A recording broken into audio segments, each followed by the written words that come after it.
एक घोड़ों की रेस थी, अलग अलग पंचायतों से घोड़े बुलवाए गए। एक पंचायत में घोड़ा नहीं था, तो पंचायत ने कहा भाई साहब अपने गांव की इज्जत का सवाल है। उन्होंने बोला क्या किया जाए कि घोड़ा नहीं है, गधे को तैयार करो। अब उन्होंने पूरे गांव ने ढूंढा, गधों में हड़कंप मच गया और मरवा दिया, रे घोड़ों में भेजेंगे। गधों में हड़कंप मच गया, लेकिन फिर भी जो हृष्ट पुष्ट था ना गधा, थोड़ा सा घोड़े जैसा लगने वाला, उसको लिया, उसको लेके कि भाई तू कर सकता। वो गधा मरवाओगे रो, मत भेजो। नहीं तू कर सकता है। उसको पूरे 2 दिन का आरटीपी दे के बोला तू कर सकता है।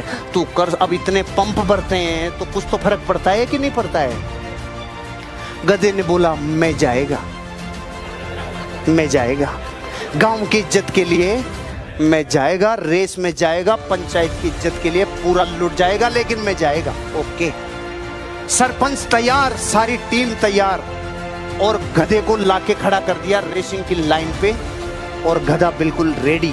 लेफ्ट में देखा घोड़े, अरे बारे मर गए रे, राइट में मर गए रे, बारे कांपने लग गए पाँव। अब गधा वहां तो ठीक था, लेकिन घोड़ों में पहुंचने के बाद तो फर्क पड़ता है ना, कांप रहा है, टांगे कांप रही है, और विसिल बजने वाली है।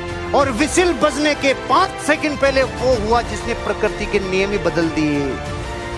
विसिल बजने के 5 सेकंड पहले गांव के सरपंच ने गधे की पूंछ उठा के आधा किलो मिर्ची डाल दी। और आप कह रहे हो कि रेस का रिजल्ट क्या हुआ? अरे रिजल्ट 6 महीने तक गधा रुका ही नहीं।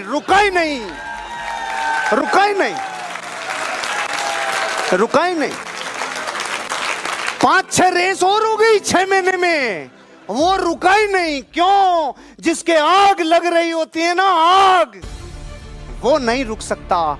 एक गधा भी घोड़ों को हरा सकता है जब डिजायर अपनी तड़प पे होती है। इस कहानी का मैसेज ये है, अगर जिंदगी में आप भी कुछ कर गुजरना चाहते हो, अपनी डिजायर को थोड़ा होले अब थोड़ा सा आंच देना चालू करो। हम आप सब लड़का लड़की से कहना चाहेंगे कि अभी वक्त है, अभी सर झुका के पढ़ लीजिए। वादा है आपसे कि जिला में सबसे ऊंचा सर आपका होगा। लेकिन अगर अभी आप सोचिएगा आराम करने के लिए, पूरी जिंदगी आपको तकलीफ उठानी पड़ेगी। अगर आज आप किताबों के दीवाने हो गए ना, तो कल दुनिया आपकी दीवानी हो जाएगी।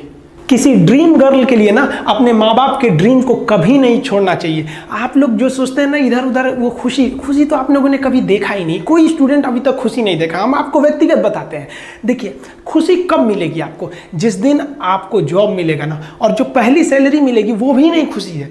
जब आप अपनी पहली सैलरी ले जाके अपनी माँ के हाथों में देंगे ना, तो आपकी आंखों में आंसू होगा। आप याद करेंगे कि जिस माँ की उंगलियों को पकड़कर हमने चलना सीखा, आज उसको हमने अपनी पहली कमाई दिया है। और जब कमाने लगेंगे ना, तब समझ में आएगा कि लाखों रुपए की अहमियत कुछ नहीं है, वो 1 रुपए के आगे जब माँ स्कूल जाते वक्त दिया करती थी। और गौर से देखा करो अपने माँ बाप के आंखों में, ये वो आईने होते हैं जिसमें बच्चे कभी बूढ़े नहीं होते। देखिए, जीवन में ना अपने अंदर से अहंकार बिल्कुल निकाल दीजिएगा। अहंकार बहुत ही खराब चीज है। कहते हैं कि अहंकार में इंसान को इंसान नहीं दिखता, छत पे चढ़ जाओ तो खुद का मकान नहीं दिखता। अहंकार नहीं करना चाहिए। छत को बहुत गुरूर था छत होने का, 1 मंजिल और बनी और छत फर्श हो गया। अहंकार कभी नहीं कीजिएगा। तूफान ज्यादा होती है तो कश्ती डूब जाती है, और घमंड ज्यादा हो जाती है तो हस्ती डूब जाती है।